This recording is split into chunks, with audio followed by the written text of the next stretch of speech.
Yes, I can hear you. Okay, so everybody, we are here with our first patient. Can we have the PowerPoint? Well, first of all, a warm welcome to Munich, German Heart Center Munich, Clinic for Congenital Heart Disease. And we have today 4 caths, but we can transmit only 3. And this is our first patient. And we have prepared a PowerPoint presentation. Daniel Tanase, perhaps you can show us what's all about. So this is our first case, and what we would like to do is to implant a valve in tricuspid position. And this is a 41 years old patient, and she had initially a VSD and RVOT obstruction, and she received 4-time surgery. At the age of 23, the tricuspid valve was reconstructed and was replaced 5 years later. Then we implanted the Melody valve, and at the age of 35, the tricuspid valve was replaced by a Paramount valve, which is now insufficient and regurgitant. And at the age of 36, the Sapien valve was implanted. Can I have the next slide, please? And this is the result on the echo. So you see large regurgitation. Thank you. Okay, so this patient had the problem that all the bioprosthesis we implanted by surgery or by catheter only survives several years, and then we have to put in a new one. At the moment, we had the hemodynamics. We have perhaps can put the camera on the screen. Yeah, please. We have an RV pressure of about 30 systolic pressure and diastolic pressure of 10. You can see that the pressure did not reach the 0 line, so the RV is really in a bad shape. And what you can see with the yellow line is the central venous pressure in the femoral vein. And you can clearly see that there is a V wave, so there is a considerable tricuspid regurgitation. And our aim is now to get away this tricuspid regurgitation by a valve-in-valve procedure. We can show you the first angiography. Perhaps we show the A projection. And we start it again. Hopefully you can see it now. Just a second.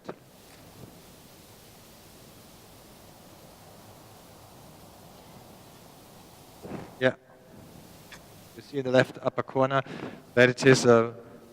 Can we have it in a normal velocity? Just start it. There's a... Yeah, that's better. So it's a dilated right ventricle. She is stimulated with a pacemaker. The ventricular lead is an epicardial one. The atrial lead is a transvenous one. And the sapien is in place, but you can easily see that there is considerable regurgitation now in every systole. The contrast reaches the hepatic veins, and we want to place now a valve-in-valve. First of all, we, however, have to measure the diameter of the valve, because the perimount, the surgically implanted perimount, has a 29 millimeter nominal diameter, and the sapien is a 29 as well. But yesterday, when we measured the angiographies from the first cath during implantation, we had a considerably smaller diameter. So I think, Daniel, you should now measure the diameter which we have here, because if it's too small, we intend to dilate it with an ultra-high pressure balloon in order to get the most diameter possible for the next valve we have to implant. So any questions so far? Yeah, you see this is considerably small. This is a 29 millimeter sapien dilated to 22 millimeters. I think we will take now a 22 or 24 millimeters Atlas balloon in order to get more diameter. Any comments to that? So have you balloon sized the valve at all yet before that?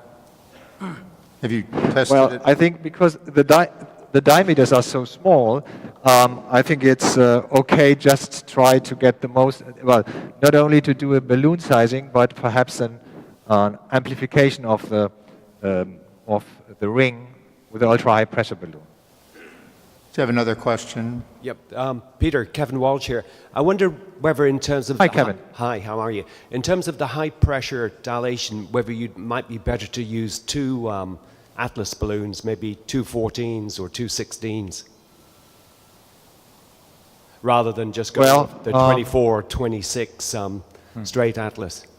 So in order to get more pressure on the ring, or why should I take two? You want to have a higher pressure, higher pressure on the ring, really, because I mean these prostheses are really failing extremely quickly, and I probably need to do something different in terms of getting a proper sized valve in. I guess the 29 Sapien failed so quickly because it was in at 22.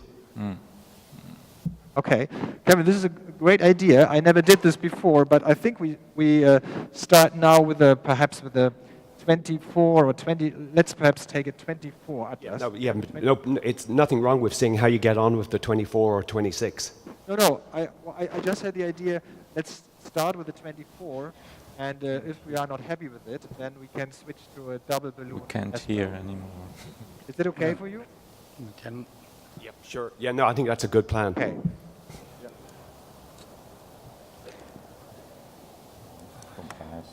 Okay. So we'll prepare the Atlas balloon in a second.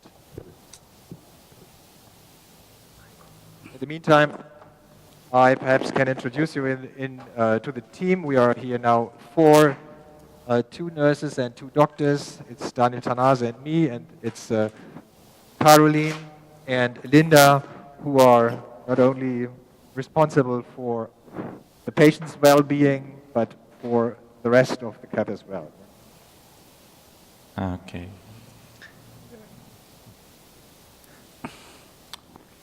So now we have a 24 Atlas balloon.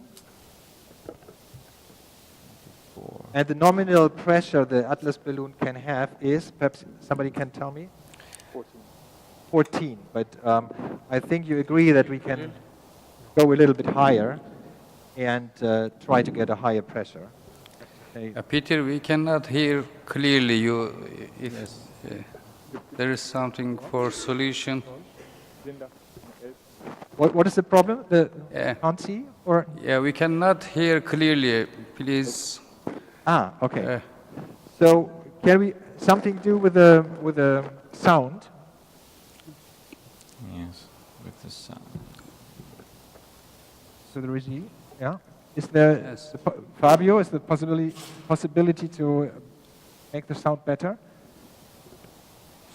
Is the sound from Daniel better? Daniel, could you say something?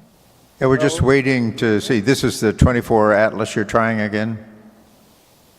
Yeah, right. Wir brauchen keine Schleuse. Did you hear about the pressure gradient after the previous intervention? Good morning, Peter. It's Alison Sabalka. It seems to be uncovered. Do you have a preference for wire deep in the pulmonary artery or safari in the apex of the RV for this procedure? Yeah, well, I prefer to have it in the pulmonary artery, but I think it's, of course, possible to have it in the right ventricle as well. I like it more, I find it better stability if we have it in the pulmonary artery. I can apply more pressure on the wire. Of course, you can argue that perhaps the course of the wire through the valve is now rather oblique, but when I give a little bit pressure on the wire, as I do now, then you can see that we can... Can you speak a little louder? When I give more pressure on the wire, I can bring the wire and the alignment of the balloon in the valve into a better position. So I prefer the pulmonary location of the wire for this procedure. And when we inflate the balloon, then the alignment to a perpendicular alignment to the valve comes automatically. So I feel better with it, but I know that there's possibly as well the possibility to do it in the other way. So now let's try to do successful dilation. Daniel, please. Okay, that pops out. We have to do it again. Can you- Can you show us that picture? All we see is your hands. Oh, We're looking at. can we see A, please? Yeah, Yeah, that's good. Okay, that's good. and now we can. Okay, let's try it again. Oh, it pops through. Perhaps we have to take a smaller balloon first. Okay, once again. Nope. Once again. No. Do we have a longer balloon? Never mentioned it. Haben wir einen 4 cm Ballon? Wieder. Let's, I have no. Okay, we have to give more pressure on the wire, and no. Wait. I tell you. Okay. Wait. Ask. No. Hier mal ask. Ja. No. Once again. Wieder. Clips. Aber wie viel kann der? Der kann auch mindestens. Okay. Der ist 4, ja? Looks like that moves pretty freely through the valve. No, we have it. Hier alles. Okay, now we have it. Okay, 10, 12, 14, 16, Give 18, 18, 20, 20, 22, 22. and up. Okay, thanks. There was no recoil, and I didn't see any effect on the ring, so perhaps we dilated it a little bit. Can we put a little bit more dye in the... Yeah. The balloon. Yeah. And perhaps somebody can measure outside the ring again. Kann jemand den Ring nochmal draußen messen, was wir jetzt haben? Ja.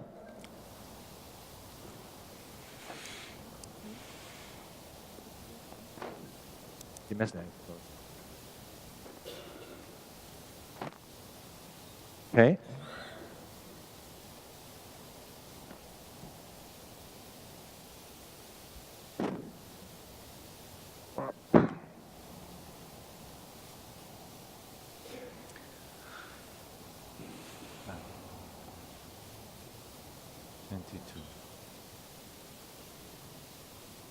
So this is too small. I think we have to measure it a little bit larger.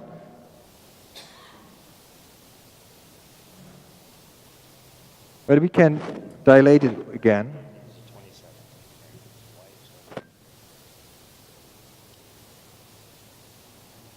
Perhaps you take the outer frame of the, that's good. Okay, from there. It's difficult. Okay. So this is 25 now. Probably a little bit overestimated. We'll try to dilate it again in order to see whether there's an indentation left in the balloon, okay? Peter, can I ask you a question while you work? Yeah, sure. Hi, this is Evan. If Evan, it was a 29 perimount, which has an out-of-the-box internal diameter of 27, and you have a 29 sapien, Right. which I know is small, inside it, why start with a 24 balloon? Why not start with something considerably bigger, 27, 29, 30? You'll be able to see a waist. You don't have to go to 20 atmospheres, but it gives you the option of opening this and getting to where you're going. I'm just curious as to why you've chosen to start smaller diameters. Well, the idea is, okay, let's give it a try. Just a second, Evan. 16, 18, 20, Okay. 22. And away. Okay, speichern. Well, the idea was the first dilation, the first measurement was, I think, 21 or 22 millimeters. Now we have a 24 millimeter balloon. That means I have the maximal, with a smaller balloon, with smaller steps of dilation, I have more pressure, which I can apply to the ring. When we now have seen the 24 has no indentation left, so we have it now to 24, and I would like to go now with a larger diameter. So what would you have done in the first place? I mean, of course we can take a Z-mid 30, but I think the pressure will not be sufficient to get any effect on these two implanted valves. Yeah, it's an Or what? Yeah, it's an unusual situation, but you know, with her valves failing so quickly, and I agree it failed because you know it's a 29 that went in small. But I think the idea here is to at least get the Perimount and the Sapien back to their intended diameter, so minimum of 27, let's say. So I guess, I mean, there's nothing wrong with doing it like this, of course. I was just curious as to the decision, because I think it would be safe to just go with a 28, and, you know, you might have a waste, but, you know, a 28 high-pressure balloon, I think, would get you there as well. Just a different Yeah, way of well, doing it. I had, of course, the hope that we perhaps are able to crack the valve, you know, so that we really get a larger diameter. We have not to think over a V block or so. She has already a pacemaker. So if we are lucky and we could crack this ring and then perhaps could implant a really big valve, let's say a 29, that of course would be the best we could achieve. Okay, now we have the 24. How would you like to proceed, Evan? Well, I was just getting educated by Kevin Walsh. So we have a high pressure 28. We have these Vita balloons, but I don't know that they're available. If you have something 28 high pressure, they're much like Atlas, non-compliant big balloon. Yeah, okay. But we sure. have the Vita balloon, but I don't think in 28, or? Do we have a 28 Vita balloon? Yeah. I mean, I don't mean to tell you how to do it, Peter. You do this as well or better than anybody. So just proceed with what you're doing. I just think it's always interesting to see what people are thinking. Okay, we have Vita balloon. Okay, so a 28 we haven't. What I would like to do now is let's take a 26 Atlas, because this is the next what we have, and look whether we can achieve something with that. And then perhaps we take in the end a 30 millimeter balloon just to see how the indentation goes and what will be our final diameter we could achieve to make a proper selection of the valve, because we have only the choice whether we take a 26 or a 29 valve. 26, And 29 indeed. would be nice to have a large diameter for a 29 valve, but let's wait a second. We tried with a 26 Atlas. We have 2 talks, but up to 10:30. No, 10. That's 10. So here we go.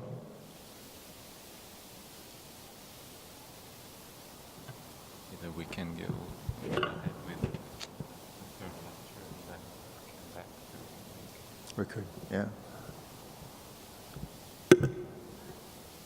Has anybody cracked a Perimount 29 so far in the audience? no. Or was there any need to do so, I have to ask? So, no, it looks no. Yeah, Peter, I think there is more experience with cracking surgical BPV than cracking Sapien. And so now you have Right. like triple valve to crack. Right. So That's a It's double going to valve. be- A double valve. a double valve. It will be Yeah. historic if you can do that here. Or Yeah. perhaps historical. Yeah, I think Okay, the let's see what reasoning happens is with that. which valve will perform better, an under-deployed 29 or a fully deployed 26? Yeah. Can we see So the now flu- you see can we that see the there's- fluoro again? Oh, out. Can we see the Yeah. fluoro? Yeah. Once again. Let me see. I lost wire position during chatting. I think we just have.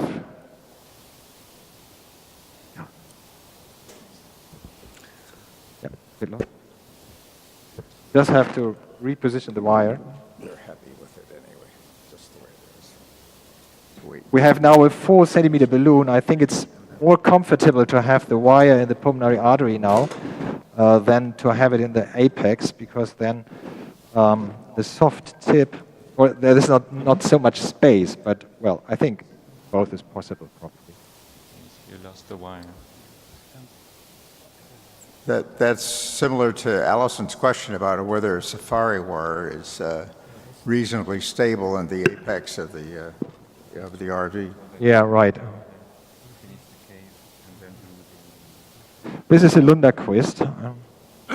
We haven't shaped it. I could have bent it a little bit to keep it a little bit more stable. On the other hand, the pulmonary arteries are not an issue. There should be enough space to stabilize it in the right way. I think I was a little bit inadvertent about this. Okay, so now the 26 Atlas 4 centimeter. We will see. Here it comes. A little bit too high up. Daniel, you are ready? Okay. Then now give it a try. Yeah, yeah, more. Yeah, inflate. How much pressure you have now? 8, 4, 12, 12. 14. It's correct? What has cracked? I haven't seen any cracking. What was the case? Oh, the inflator is cracked or what? Really? Or don't you? I think you don't have enough volume. Take a little more volume. We do it again. Take the bubble out. I think we have a little bit, we had not enough volume in the inflator. Try it again. Okay. Here we go again. Oh, ausmachen. Now. Okay. 10, 12, 14, 18. Oh, now it pops out. Yeah. So I didn't see any indentation with 26, but I would like to have the balloon properly placed. Do it once again, please. Now. Yeah, this is better. And now we make an angel. 10, More 20, 22. Okay, and out. Okay, so we had 22. I think that we can see that we have an effect because the valve foreshortened, the stent of the sapien foreshortened quite a lot. I think we will now measure it again, and then we can discuss whether this is enough for us or whether we should dilate it more. Can you please measure again the diameter of the dilated valve now? Yeah. Also. So are you going to try a 27, 29 size valve? What are your choice? Let's have a look how big the diameter really is.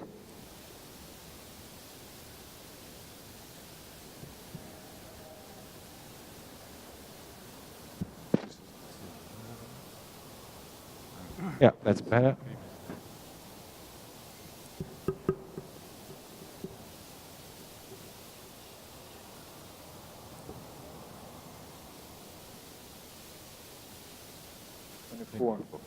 Okay, this is 24 with a 26 millimeter balloon. How should we proceed to get the largest valve in?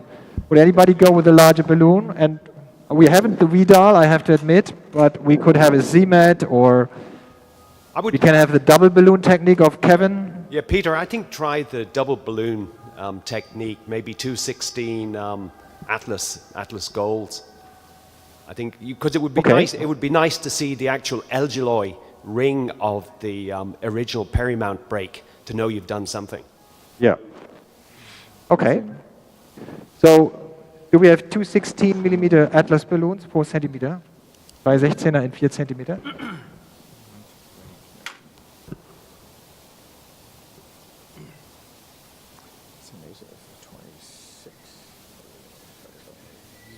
Nee, 14 mit 30 Frauen. Yes, Kann kleiner sein.